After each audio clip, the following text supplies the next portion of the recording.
Wassalatu wassalamu ala Rasulillah. Allahumma sholli ala Muhammad wa ala alihi wa ashabihi ajmain. Amma ba'du. Yang kami hormati Ustadz Abu Umar Bambang, Bapak Ibu jamaah kajian di Joglo Dakwah Mu'al Maskuri rahimani wa rahimakumullah. Marilah kajian pada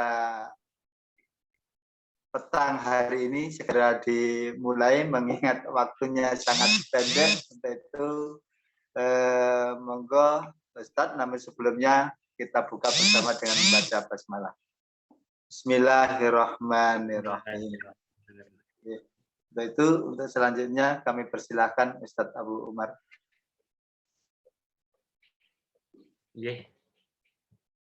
Bismillah. Assalamualaikum warahmatullahi wabarakatuh. Waalaikumsalam warahmatullahi wabarakatuh.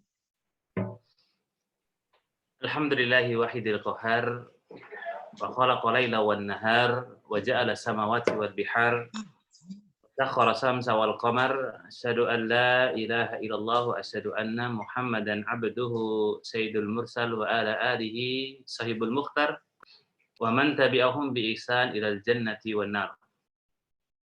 Qala Allah tabaraka wa ta'ala ba'da a'udzu billahi as-sami'il alim ya ayyuhalladzina amanu taqullaha haqqa tuqatih wa la tamutunna illa wa antum muslimun. Faqala ta'ala aidan fi ayatin ukhra ya ayyuhan nasu taqu rabbakumul ladzi khalaqakum min nafsin wahidah wa khalaqa minha zawjaha wa batha minhuma rijalan katsiran wa nisaa'a wattaqullaha alladzi tasaaluna bihi wal arham innallaha kana 'alaikum raqiba. Amma ba'd fa inna asdaqal hadits kitabullah wa khairal hadi hadi Muhammadin sallallahu alaihi wasallam wa syarrul umuri muhdatsatuha fa inna kulla muhdatsatin bid'ah wa kulla bid'atin dhalalah wa kulla dhalalatin finnar.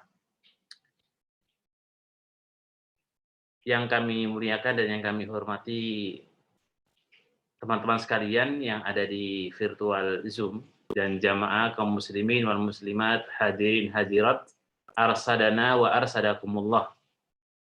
Sebelumnya mungkin ini adalah liqa yang pertama kali saya bertemu dengan Bapak Ibu sekalian, juga ada di antara mungkin ustadz dan ustadzah ya. Yang di sini kami diminta oleh teman-teman untuk berbagi sedikit apa yang kami punya, dan ini semoga menjadi awal silaturahmi, kemudian menjadi awal untuk bersama-sama dalam rangka mengamalkan sebuah ayat yang menjadi pijakan kita dalam beribadah dan beragama. Watawasau bil haq, watawasau bis sabr. Semoga ayat ini menjadi salah satu di antara ayat yang bisa kita amalkan, ayat yang bisa kita gunakan sebagai hujah nanti bahwa kita pernah dalam rangka mengingatkan di atas kebaikan dan di atas kebenaran. Dan pastinya tawasau bil haq wa tawasau bis sabr ini adalah tipe dan kriteria di antara orang yang tidak merugi nanti di hadapan Allah Subhanahu wa taala. Maka berangkat dari latar belakang ini, maka saya mencoba untuk berbagi sedikit apa yang kami punya dengan Bapak Ibu sekalian ya, jamaah kaum muslimin wal muslimat rahimakumullah. Karena waktu yang singkat ya, sebagaimana yang disampaikan oleh teman-teman tadi, bahwa insya Allah di waktu yang singkat ini kita mencoba untuk membedah sebuah ayat ya, yang tadinya kita berikan sebuah tema sebagai ibadur rahman. Mungkin saya sedikit share sedikit saja terkait dengan ibadur rahman.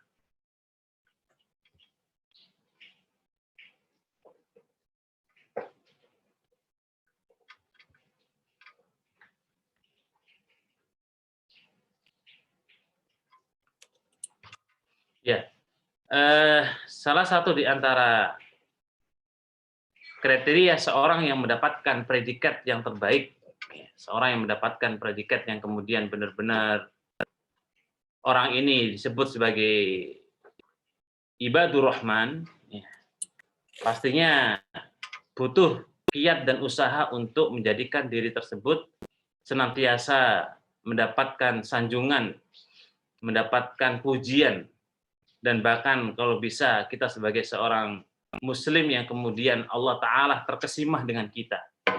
Allah kemudian takjub dengan kita, dan harapan kita semua menjadi hamba-hamba yang terpilih sebagai hamba Allah Subhanahu wa Ta'ala, sebagai ibadur rahman, sebagai hamba yang kemudian memiliki predikat hamba yang dikasihi oleh Allah Subhanahu wa Ta'ala. Jamaah sekalian kaum muslimin rahimakumullah, Afwan sebelumnya screen saya masuk nggak ini, Ustaz Tito? Oke, masuk, Ustaz. Oke, terlihat. Lanjut. Ustaz. Terlihat dengan baik, betul J? Jelas, Ustaz. Ya, J. Oke, J. Ya, jadi sifat ibadir rahman, kalau kita mau membedah itu lebih banyak dalam surah Al-Furqan, ya, walaupun banyak beberapa ayat yang menjelaskan dan menggambarkan terkait dengan hamba-hamba Allah yang terpilih di antara hamba Allah yang disebut dengan ibadur rahman. Tapi dalam ayat ini sangat gamblang gitu ya, karakter-karakter sifatnya itu terbaca semua dalam surat Al-Furqan. Karakter sifat seorang ibadur rahman itu bisa kita pelajari, bisa kita amalkan, bisa kita dakwahkan, bahkan mungkin sifat di antara hamba-hamba Allah yang istimewa, hamba Allah yang terpilih ini, kita pun mungkin bisa mengamalkan di antara amal-amal yang kemudian ada dalam hamba atau sifat di antara hamba Allah yang terpilih. Yang pertama, kalau kita berangkat, jamaah sekalian rahimani wa rahimakumullah, pertama tadi kita singgung dalam ayat bahwa, atau dalam sebuah hadis dalam Sahih Bukhari ya, dan juga terdapat dalam Sunan Ibnu Majah, dan hadis ini disahkan Syekh Albani rahimahullah taala, ketika membahas tentang orang-orang yang kemudian Allah Subhanahu wa taala ta'ajub dan terkagum dengan mereka. Ya, sebutlah kalau di sini kita sebut sebagai sifat-sifat hamba yang istimewa. Sifat seorang mukmin dan mukminah yang benar-benar kemudian mereka memiliki kekuatan spiritual yang tinggi yang kemudian bisa membuat Allah Subhanahu wa taala perhatian dengan kita. Jadi banyak sekarang kita kalau bicara masalah kehidupan manusia, banyak terkadang kita itu mencari perhatian manusia yang kemudian ya dengan latar belakang masing-masing. Ada orang yang mencari perhatian di hadapan pemimpinnya, ada orang mencari perhatian di hadapan atasannya, ada orang mencari perhatian di hadapan relawan, teman, kolega, dan lain sebagainya. Tapi kita lupa, hadirin. Kita terkadang lupa mencari perhatian di mana Allah ikut agar memperhatikan kita. Anggaplah di sini kita bagaimana agar Allah terkesima dengan kita. Kita teringat dalam sebuah hadis, ketika Nabi kita Muhammad bin Abdullah menyebutkan bahwa yu'jabu rabbuka tabaraka wa ta'ala. Jadi Allah Subhanahu wa taala pernah terkagum, jemaah. Pernah terkesima, ya. Pernah kemudian ta'ajub dengan sosok orang yang disebut dalam hadis min ra'il ghanam. Ya, si pengembala. Ya.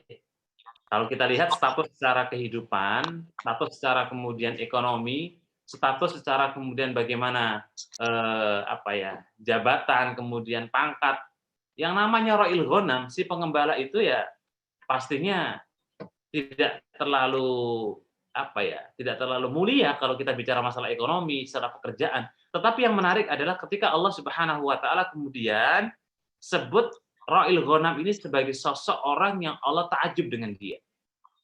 Ya, Allah terkesima dengan dia. Dan ini yang mungkin teman-teman sekalian, jamaah sekalian, kaum muslimin, wal muslimat rahimani wa rahimakumullah, bagaimana kemudian kita mencoba untuk mencari ya dan menjadikan diri kita ini agar Allah Subhanahu wa taala terkesima dengan kita. Baik, Bapak Ibu sekalian rahimani wa rahimakumullah, di antara sifat hamba Allah yang istimewa, kita berangkat di surah Al-Furqan ya, letaknya bisa dibuka bagi Bapak Ibu yang megang Al-Qur'an atau mushaf. Letaknya pada ayat surat Al-Furqan ayat 63. Kita akan bedah yang pertama bahwa di antara sifat dan karakter ibadur rahman adalah sifat yang kemudian memiliki sifat tawadhu. Allah Ta'ala berfirman, alladzina yamsu 'alal ardi hauna. Jadi sifat di antara karakter ibadur rahman adalah hauna. Hauna itu dalam sebutan kita disebut dengan tawadhu, ya, rendah hati. Dalam penjelasan As-Sa'di rahimallahu taala dalam tafsirnya disebutkan bahwa al-muradu, ya, maksud daripada karakter seorang hamba yang dia berjalan di muka bumi dengan haunan, ya, dengan tawadhu, itu adalah bil masyi huna, ya, al-ma'isha wa yaqsudu biqaulihi ta'ala haunan ay bisaklin hayyin wa yasirin. Jadi karakter yang dia ini kemudian memiliki sifat apa ya, kayak semacam lemah lembut, kemudian dia ini lebih tawadhu gitu, lebih rendah hati, ya. Dan ini yang kemudian dimiliki oleh seorang hamba yang terpilih. Ya. Seorang hamba yang kemudian memiliki predikat sebagai ibadur rahman. Nah, tadi kita sampelkan, kita berikan contoh di awal bahwa ada seseorang yang kemudian disebut dengan Ra'il Ghanam, ya, sang pengembala. Sebagaimana dalam Sunan Ibnu Majah disebutkan dan Imam Turmudi terkait dengan hadis ini, dan Syekh Albani rahimahullahu taala meletakkan hadis tadi terkait dengan Ra'il Ghanam, sang pengembala ini, hadis yang sahih gitu. Maka kita lihat bagaimana kemudian ketawaduan, ya, karakter daripada kemudian ibadur rahman, kita contohkan adalah sang pengembala. Kenapa kita menggunakan contoh sang pengembala? Karena karakter daripada sang pengembala ini kita bisa lihat bagaimana kemudian kehidupannya. Satu, dari sisi pekerjaan mungkin hari ini kita lihat yang namanya pengembala, ya mungkin pekerjaan yang mungkin dianggap sebelah mata oleh sebagian orang. Ya walaupun terkadang ada si pengembala yang mungkin itu jadi pekerjaan yang memang dia punya banyak kambing yang menjadi bos bisa jadi. Tetapi ketika orang itu mengembala kambing, maka hari ini menjadi salah satu di antara mungkin pekerjaan yang levelnya tidak terlalu istimewa. Pertama. Kedua, yang namanya Ra'il Ghanam itu berarti kalau pengembala berarti punya majikan. Disuruh dia, penyuruh. Nah, disuruh untuk kemudian mengembalakan kambing, ya. Sebutlah di sini statusnya bisa jadi mungkin adalah budak, ataupun statusnya adalah sebagai seorang pelayan. Status sosialnya rendah. Ketiga, secara ekonomi bahwa Ra'il Ghanam ini terkategorikan mungkin ya fuqara wal masakin, dalam ekonominya pas-pasan ataupun mungkin lemah. Yang keempat, secara syafaat, kalau seandainya misalnya Ra'il Ghanam ini, ya, si pengembala ini misalnya, ya syafaat itu dalam artian di sini dalam kehidupan kita ya jamaah, misalnya gini. Ya, mungkin di antara teman-teman ada yang ya ada pangkat dan statusnya sebagai pemimpin gitu ya di sebuah organisasi atau mungkin di sebuah lembaga, atau mungkin jabatannya tinggi sebagai ketua atau mungkin sebagai wakil ataupun yang lain. Ketika kita punya pangkat, jabatan dan kekuasaan, maka memberikan syafaat kepada orang lain itu maka akan mudah. Maka Ra'il Ghanam ini syafaatnya tidak berlaku karena dia memang orang yang dhaif secara kehidupan. Ya, tetapi jamaah sekalian rahimakumullah, siapa sangka si Ra'il Ghanam ini, sang pengembala ini memiliki karakteristik yang dimana kemudian disebut dengan tawadhu. Ya. Karena ketika kemudian berbicara bahwasannya di antara banyak karakter sifat hamba-hamba Allah yang terpilih adalah memiliki sifat tawadhu. Oleh karenanya, As-Sa'di rahimahullahu taala beliau mentafsirkan dalam surat Al-Furqan ayat 63 yang letaknya pada kalimat alladzina yamsuna 'alal ardi hauna, bahwasanya mereka adalah hayyin wa yasir mimma ya'ni anna ibadir rahman atau ibadar rahman hum man ya'isu 'alal ardi bisakinah. Ya, jadi jamaah sekalian ternyata kehidupan seorang hamba ibadur rahman itu sakinah gitu. Sakinah itu apa? Tenang, ya. Kalau dalam konteks keluarga sakinah itu ya kebahagiaan. Dalam konteks ketika seseorang itu berjalan di muka bumi dalam kehidupannya, maka hendaknya dia memiliki kehidupan sakinah. Yang kedua, kata As-Sa'di rahimahullahu taala memiliki sifat al-itminan. Al-itminan itu artinya adalah seseorang yang punya sifat ketenangan. Ya. Maka sifat tenang dalam diri seseorang ternyata bagian daripada karakter hamba-hamba Allah yang terpilih. Nah, jamaah sekalian kaum muslimin, arsadana wa arsadakumullah. As-Sa'di juga menambahkan, ya, mereka ini manusia-manusia yang disebut dengan ibadur rahman, ya, terkait dengan tawadhu, haunan, maka mereka adalah yamsuna bainan nas fil mawaddah wat tarahum.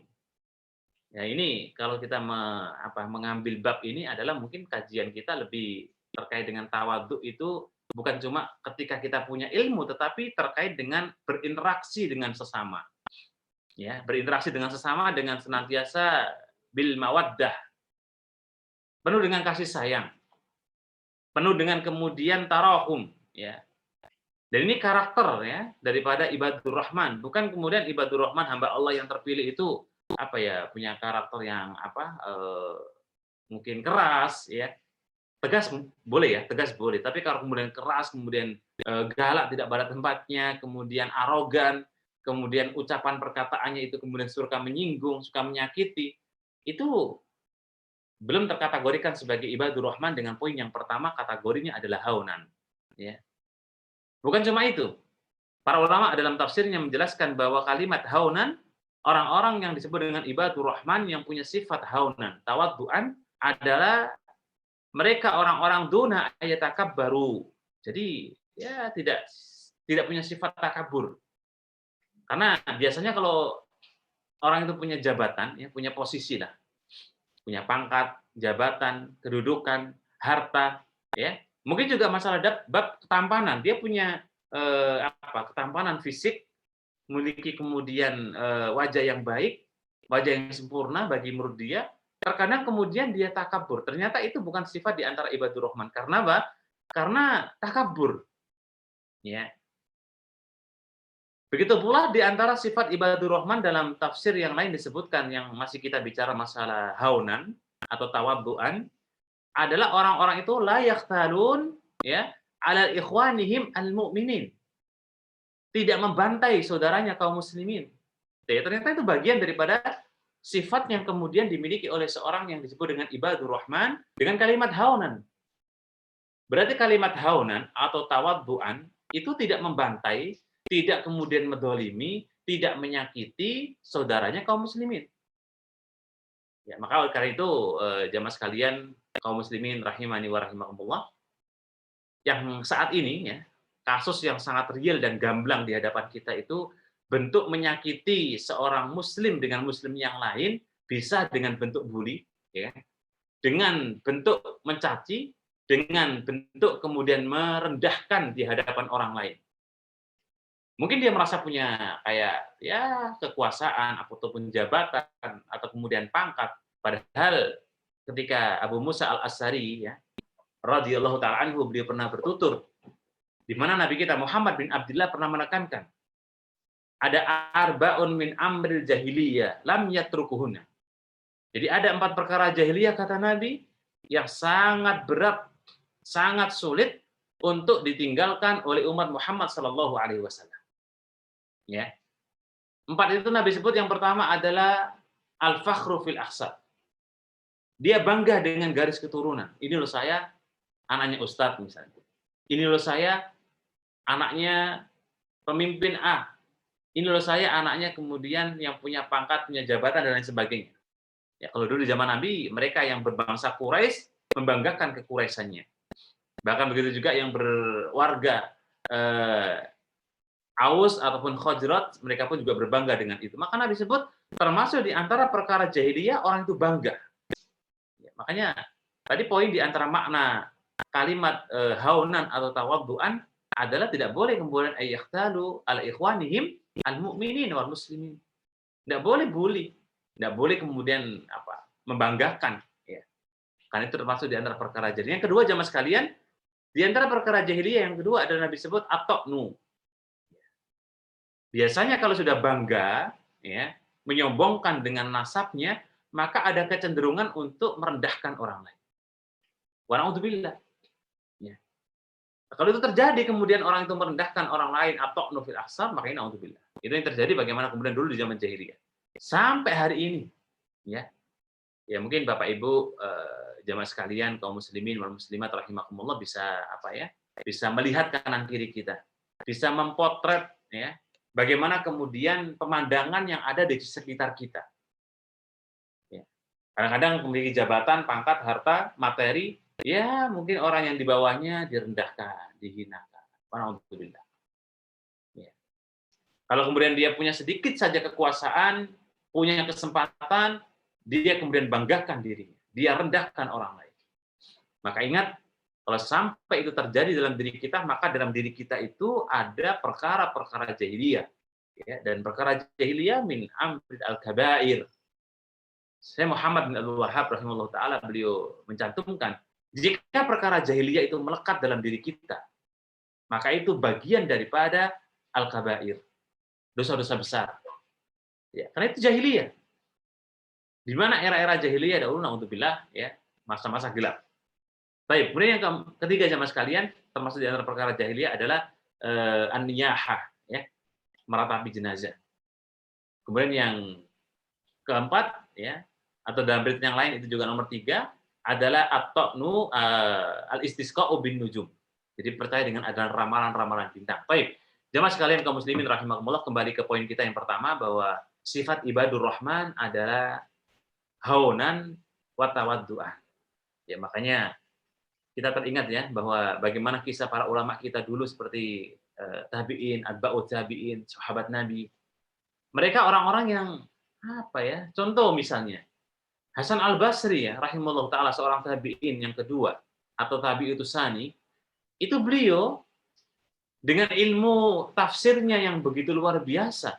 Tidak pernah beliau kemudian di hadapan orang lain menampilkan bahwa dia atau beliau adalah orang yang kemudian ahli tafsir.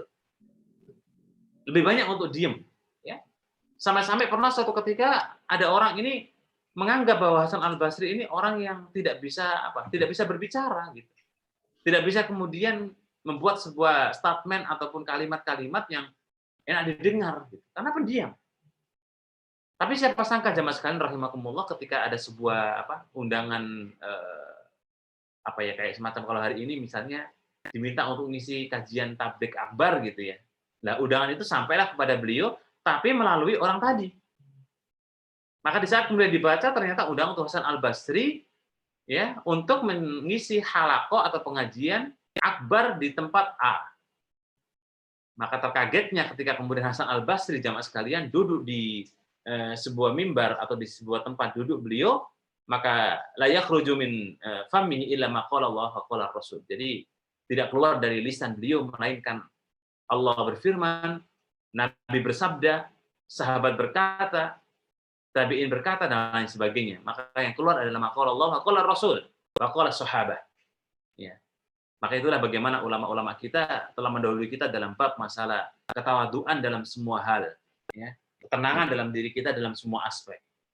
Baik, jamaah sekalian kaum muslimin rahimani wa rahimakumullah. Kemudian karakteristik dari ibadur rahman yang kedua. Jamaah sekalian bisa membuka ya di dalam surah Al-Furqan ya, yang letaknya tadi dalam ayat 63 dan ke belakang, bisa dibuka di situ, di mana kita jumpai dalam ayat itu ada sifat al-hilm. Sifat al-hilm yang dimiliki oleh ibadur rahman, Allah Azza wa Jalla berfirman, "Fa idza khatabahum al-jahilun qalu salama." Jadi karakternya orang-orang yang beriman itu luar biasa, jemaah. Jadi sebenarnya kalau kita itu muslim yang benar-benar baik gitu ya, muslim yang sesuai dengan aturan Islam yang telah dibawa Nabi dan para sahabat, maka sebenarnya tidak ada yang namanya Islam itu kekerasan, Islam itu terorisme, Islam itu radikalisme, ya tidak ada. Jika memang benar-benar dia ini orang-orang yang kemudian komitmen dengan ajaran Nabi, berpegang teguh dengan Al-Quran yang benar, itu tidak akan kemudian dia mengamalkan sebuah amalan yang kemudian itu bisa mendolimi dan menyakiti orang lain. Bagaimana tidak jemaah sekalian? Bayangkan Islam saja mengajarkan kita itu tidak boleh mendolimi, katakanlah ada hewan yang itu ya misalnya anjing gitu ya, kita nggak boleh menyakiti anjing, ya kita nggak boleh kemudian membunuh anjing tanpa ada sebab, walaupun anjing itu adalah sesuatu yang dalam Islam sesuatu yang najis, sesuatu yang haram, tapi nggak boleh kita kemudian seenaknya membunuh hewan tanpa ada sebab. Itu Islam. Bagaimana hewan yang terkategorikan najis, haram, ya nggak boleh kita sentuh, ketika kemudian air liurnya mengenai kita itu pun kita harus mandi dan lain sebagainya. Itu kan tidak boleh kemudian mendolimi ya anjing yang sifatnya itu adalah mungkin kalau kita lihat dari kacamata sudut Islam, ini hewan yang memang tidak layak gitu. Terus bagaimana kalau kemudian sesama muslim yang terkadang ya ini ya, fitnah akhir zaman yang luar biasa dahsyat. Yang terkadang kemudian kaum muslimin itu ya diisukan ya yang rajin ngaji, yang rajin ibadah, yang rajin ke masjid, yang kemudian mengamalkan sunnah, yang kemudian dia menegakkan ajaran Nabi dengan baik, memiliki hafalan Quran, komitmen dengan bagaimana kebenaran, istiqomah di atas al-haq, itu kemudian punya logo-logo, statement-statement, memiliki kemudian julukan-julukan yang seakan-akan itu adalah terorisme, radikalisme, perusak, ya, dan lain sebagainya. Makanya aneh kadang-kadang. Mungkin barangkali belum baca ayat ini gitu ya. Belum baca ayat yang akan kita bahas, salah satu di antara sifat ibadur rahman. Di mana karakter seorang yang kemudian disebut dengan muslim yang baik adalah al-hilm. Punya kelemah lembutan. Ya. Makanya mereka faidah khatabahumul jahilun, ketika kemudian mereka ini ya berbicara dengan orang-orang jahiliyah, orang-orang jahil, maka mereka faqalu salaman. Kelemah lembutan itu ada jemaah. Ya. Kelemah lembutan itu apa? Muncul di situ. Lalu Nabi juga hidup dengan orang-orang Yahudi kok, ya. Nabi juga hidup dengan orang-orang Nasrani. Nabi juga berinteraksi dengan orang-orang kafir jahiliyah. Nabi juga hidup di tengah-tengah kemudian orang-orang yang penyembah berhala. Tapi tidak ada kemudian di antara mereka para sahabat waktu itu, Nabi juga di waktu itu kemudian mendolimi orang Yahudi yang tinggal di kompleks Madinah. Tidak ada. Tidak ada kemudian mereka para sahabat diperintahkan Nabi untuk mendolimi orang Nasrani, itu tidak ada. Ya. Lalu sekarang muncul statement-statement yang kemudian seakan-akan kemudian semua kekerasan, semua kemudian radikalisme, semua kerusakan itu dilabelkan kepada kaum muslimin. Ya, maka tidak lain jemaah sekalian harus kita yakin ini semua adalah salah satu di antara propaganda, di antara salah satu di antara perbuatan orang-orang kafir dan orang-orang yang tidak suka dengan Islam. Yakinlah itu. Karena tidak mungkin seorang muslim begitu. Ya, ya kalaupun seandainya pun ada, misalnya gitu ya, tidak kita pungkiri memang ada. Ya barangkali mungkin Islam yang dikategorikan oleh Nabi dalam sebuah hadis, yang rukuna minad din. Mungkin bisa jadi jemaah. Jadi keislaman mereka tidak lain seperti ibaratnya kemudian, ya, kalau diistilahkan dalam sebuah hadis, ya, bahwa anak panah yang ketika dilemparkan itu kemudian tembus sampai sasarannya, yang kemudian iman mereka tidak sampai ke tenggorokan mereka. Mungkin ada Islam yang seperti itu. Tetapi kalau benar-benar kita berbicara terkait dengan ibadur rahman, tidak demikian jemaah sekalian rahimani wa rahimakumullah. Tapi kembali ke poin kita, di poin yang kedua. Ya, bahwa sifat seorang ibadur rahman adalah mereka memiliki sifat al-hilm, ya, lemah lembut. Maksudnya kata para ulama dalam tafsir disebutkan bahwa sifat yang dimana faida khatabahum al-jahilun qalu salama. Ihtama, ya, mereka senantiasa perhatian, memiliki kemudian kecenderungan, ya, bahwa ketika kemudian mereka berbicara dengan orang-orang yang barangkali secara mungkin kedudukan atau mungkin secara keilmuan, ya, tetap mereka kemudian punya sifat lemah lembut dengan salam, ya, dengan baik. Ya, makanya Nabi itu tidak pernah kemudian ketika bahkan Nabi pernah suatu ketika dikatakan oleh orang Yahudi, "Assalamu alaik ya Muhammad." Asamu itu apa artinya? Binasa, celaka, mampus gitu ya. Tapi ketika kemudian Nabi dikatakan oleh orang-orang Yahudi, "Assalamu alaik ya Muhammad," maka apa respon Nabi kita Muhammad bin Abdullah zaman? Apa respon beliau Shallallahu Alaihi Wasallam? Respon beliau cuma diem. Maka di saat kemudian kalimat "Assalamu alaik" itu didengar oleh Bunda Aisyah, maka Bunda Aisyah justru yang marah. Justru Bunda Aisyah itu kemudian dengan tegas mengatakan, dengan emosional yang kemudian muncul, "Assalamu alaik," kata Bunda Aisyah, "wa la'natu alaik," ya, "wa ghadiballahu alaik." Jadi kata Aisyah, semoga Anda juga binasa, semoga Anda dilaknat, semoga Anda dibenci. Maka sampai informasi ini kepada Nabi, Nabi mendengar langsung dari ucapannya Bunda Aisyah, maka kemudian Nabi memperingatkan Aisyah. "Ya Aisyah, la taquli dzalik," kata beliau. "Wahai Aisyah, jangan kamu ucapkan itu." Ya, maka menunjukkan ini perhatian Nabi yang begitu besar jemaah. Jadi dan dari kisah ini pun juga banyak hikmah yang bisa kita petik gitu ya. Salah satunya kalau dicela orang boleh kita balas dengan semisal. Tapi kemudian kalau kita balasnya lebih maka tidak boleh, itu hukumnya haram. Ya. Dan Nabi ketika didoakan oleh orang-orang Yahudi, "Assalamu alaik," maka Nabi ya cukup alaik gitu aja. Ya, makanya ketika itu Nabi mengatakan, saya juga sudah menjawab ya Aisyah dengan mengatakan alaik, semoga kalian juga binasa. Nah, ini sifat bagaimana karakter daripada sifat kelemah lembutan Nabi Shallallahu Alaihi Wasallam, al-hilm. Ya, maka mereka orang-orang yang punya sifat al-hilm akan senantiasa kemudian disukai oleh kanan kiri dan kemudian akan dipuji oleh Allah Subhanahu Wa Taala. Tapi jamaah sekalian, kaum muslimin rahimani wa rahimakumullah. Kemudian kita beranjak ke sifat yang ketiga. Sifat di antara sifat ibadur rahman adalah mereka orang-orang yang memiliki rasa khasyah. Ya, memiliki rasa apa? Khasyah. Rasa takut kepada Allah Subhanahu wa taala. Ya, coba saya tampilkan slide yang tadi.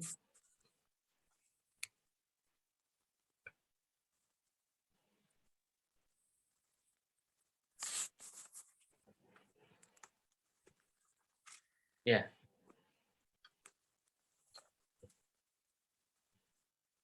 Untuk ya ta'asar bi ayatul Quran insyaallah poin terakhir yang kita akan sampaikan ya, dan da'in ilallah nanti kita akan sampaikan yang terakhir. Tapi al-khasyah.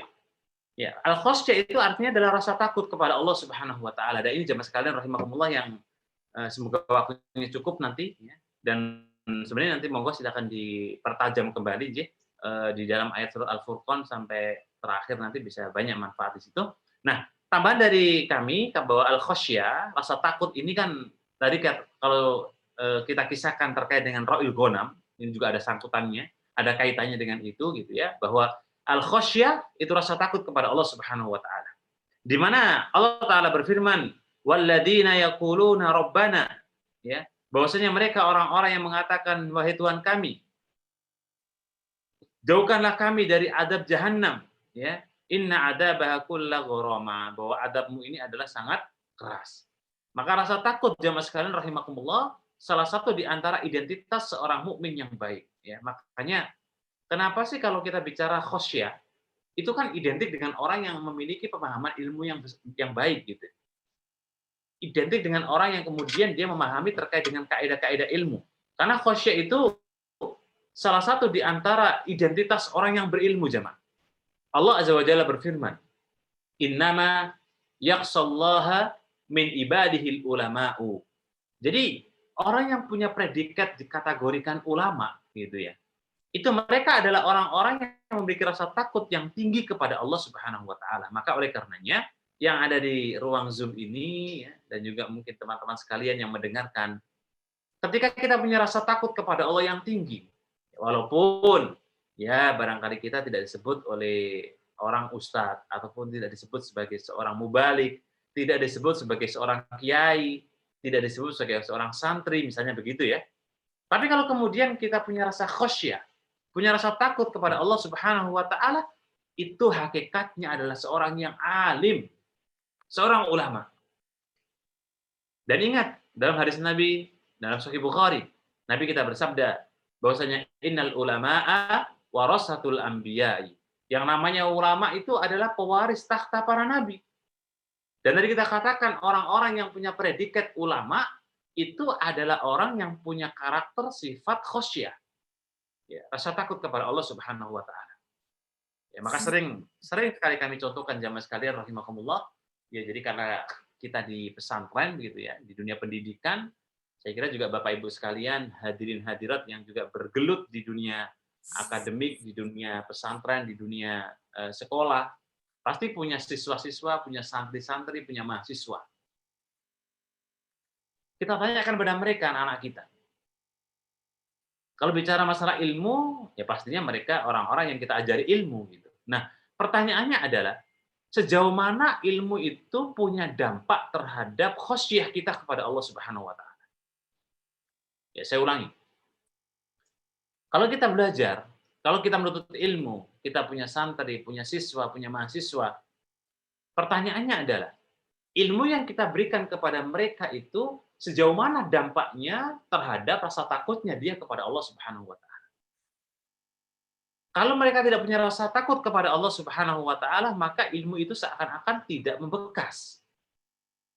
Ya, karena ilmu itu adalah bagaimana yang disebut dengan kalau pemilik ilmu kan ulama, kalau orangnya alim.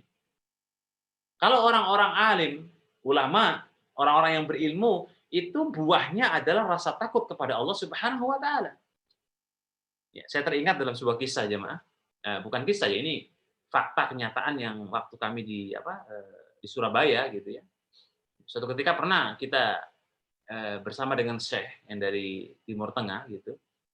Jadi waktu kita jalan ya, tiba-tiba kemudian Syekh ini melihat di depan, karena di Surabaya itu kan ya tahu sendiri ya Bapak Ibu bagaimana panasnya dunia Surabaya gitu ya. Panas cuaca juga panas terhadap bagaimana kondisi iman kita gitu. Nah, ketika kita berhenti di lampu merah, tiba-tiba ada salah satu seorang wanita gitu ya yang menggunakan rok di atas lutut. Kalau kita mah wajar-wajar aja ya Bapak Ibu ya. Artinya melihat mungkin bagi yang laki-laki melihat wanita yang mungkin pakai rok di bawah lutut, di atas lutut, yang mungkin ketat, itu kayaknya di tempat kita hal yang lumrah lah gitu ya, wajar. Kita melihat pun juga ya istighfar, tapi ya biasa gitu. Artinya biasa itu ya itulah di Indonesia gitu kan. Nah, menariknya adalah ketika kemudian saya itu melihat, beliau bilang, "Mahada," katanya. Apa ini? Ya, kita bilang aja ya. Itu paha begitu kan. Tapi kan beliau dalam kondisi menanyakan tapi agak menekankan ke kita bahwa itu nggak benar gitu. Itu maksiat gitu. Mana rasa takut Anda gitu. Kurang lebih pesan yang kita terima waktu itu mana rasa takut Anda kepada Allah kalau melihat itu gitu. Gimana wong mau lewat ke kanan juga nggak bisa karena lampu merah kan? Ya otomatis di depan kita pemandangan itu terjadi gitu. Nah, poinnya jamaah sekalian rahimakumullah, memang kalau orang itu rasa takutnya tinggi kepada Allah gitu ya. Contohnya ya Syekh tadi misalnya gitu ya. Yang beliau di mana memang rasa takutnya itu adalah itu maksiat, maka beliau takutnya luar biasa. Kalau kita mah biasa aja. Dalam artian biasa itu ya itu ya sudah terjadi di tempat kita di negeri ini itu ya begitu gitu. Hal yang lumrah gitu. Ya. Tapi oleh karena jamaah sekalian rahimakumullah, poin ketiga ini menjadi cambukan untuk kita bahwa kalau kita belajar setiap, ya ini kajian kan rutin ya. Oke, Ustaz itu ya, rutin ya Ustaz? Iya, rutin. Masya Allah. Ya. Berarti belum lagi kajian yang lain, yang sifatnya itu mungkin ada tambahan ilmu yang lain. Katakanlah ini rutin yang sudah dikaji oleh para ustadz-ustadz yang lain, guru-guru kita terkait dengan tafsir, tauhid, adab, fikih, hadis. Tapi ruhnya itu tidak nampak dalam khosyah kita, maka ketahuilah jamaah sekalian. Mungkin ini juga untuk saya pribadi ya. Mungkin ya ilmu itu tidak sampai ke dada kita. Kalau rasa takut itu tidak ada dalam aktivitas kehidupan kita. Ya, baik jamaah sekalian rahimakumullah. Lebih dalam nanti silakan dilihat dalam tafsirnya dan penjelasan yang lain. Tapi kita masuk ya ta'asar ya. Ta'asaru bi ayatil Quran. Jadi poin yang berikutnya yang keempat adalah di antara ibadur rahman itu punya dampak yang sangat besar terhadap Al-Qur'an ketika dia miliki. Ya. Ini berapa menit lagi Ustaz itu? Waktu yang ada? 5 menit ya? Ustaz. 5 menit Ustaz. Waktunya, cari waktunya spesial sekali ya memang ya dibuat. Oke Ustaz. Ya, di sini sudah ada nanti mungkin sekitar ya 3-2 menit ke depan ya. Baik. Poin yang mungkin ini terakhir ya, ta'atsaru bi ayatil Quran. Jadi ibadur rahman itu dia punya dampak atau punya efek yang sangat signifikan terhadap dirinya ketika dia bergelut ya, ketika dia kemudian mendekat dengan Al-Quran itu dampaknya besar, ya, dampaknya besar. Contoh sederhana saja. Misalnya kita baca dalam Al-Quran, Inna sholata tanha anil fakhsa'i wal munkar. Yang namanya sholat itu bisa memberikan dampak yang sangat besar, yakni kita bisa terhalang dari kemaksiatan, kemungkaran, begitu ya. Tapi faktanya kadang-kadang kita sudah sholat nih. Tapi kenapa masih misalnya, ya nyun sewu nih ibu-ibu ya, yang ada di ruangan kita ini. Ibu-ibu itu kalau nggak gibah itu nggak afdol misalnya, tapi nggak ada ya di sini ya. Ibu-ibu yang di luar sana, di luar Zoom. Kalau bapak-bapaknya juga gitu, kadang-kadang yang ngerumpi juga. Nah, ngerumpi, gibah itu kan bagian daripada rangkaian dosa. Padahal dengan sholat itu tanha anil fakhsa'i wal munkar. Jadi kalau sholat kita benar, sholat kita baik, itu tidak akan berbuat maksiat. Mencegahnya itu dengan sholat itu. Nah, maksud kita adalah ya ta'assar atau ta'assaru bi ayatil Quran. Ketika kita kemudian membaca Al-Quran terkait dengan ayat tadi misalnya, bahwa itu bisa memberikan dampak, oh ternyata dengan kita memiliki Al-Quran, dengan kita kemudian berpegang teguh dengan Islam yang baik, itu kita akan terhindar dari semua kemaksiatan. Contohnya sholat. Maka jika sholat kita baik, insya Allah akan bisa menghilangkan semua bagaimana kemaksiatan yang ada di depan kita.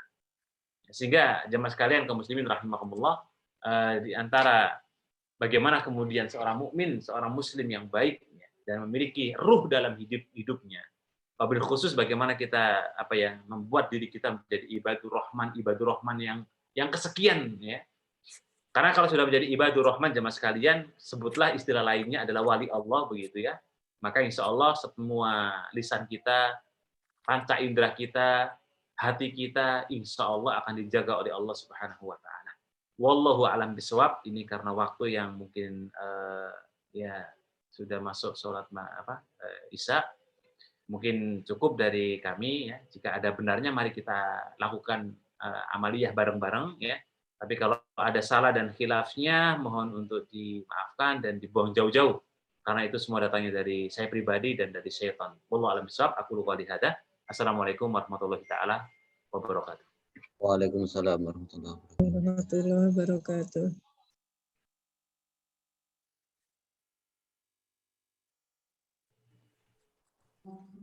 Pak Yitno.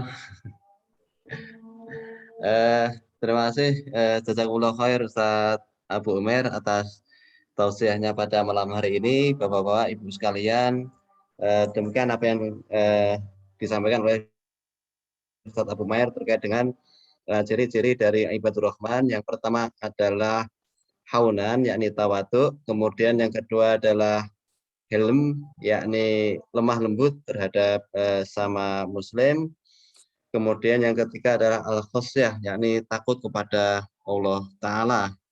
Kemudian yang keempat tadi adalah apa Ustaz tadi? Ta'assaru bi ayat Al-Quran, punya dampak atau efek yang sangat besar terhadap Al-Quran. Oh, iya. Pengaruh. Jadi, pernah punya dampak atau efek dari Al-Quranul Karim. Demikian jamaah sekalian, semoga kita bisa mengamalkan dari apa yang kita timba pada malam hari ini. Karena berhubung waktu sudah Isya, gitu ya, kita cukupkan sekian. Insya Allah nanti kalau ada kesempatan lagi kita insya Allah undang Ustadz Abu Umair ini lagi gitu. Sebelumnya kita sampaikan sekedar mengenalkan, sudah saya tulis di chat itu, beliau adalah termasuk pengurus PCPM bagian dakwah, kemudian pendidikan beliau dari SMP Muhammadiyah Karangagung, SMA Muhammadiyah Palang, S1 UMS dan S2 UII, gitu ya Ustadz ya. Oke, matur suwun. Kita tutup dengan doa kafaratul majelis. Subhanakallahumma bihamdika asyhadu an la ilaha illa anta astaghfiruka wa atubu ilaik. Terima kasih dari saya. Sekian. Assalamualaikum warahmatullahi wabarakatuh. Waalaikumsalam. Jazakumullah khair Ustaz atas tausiahnya. Kita kita tutup deh.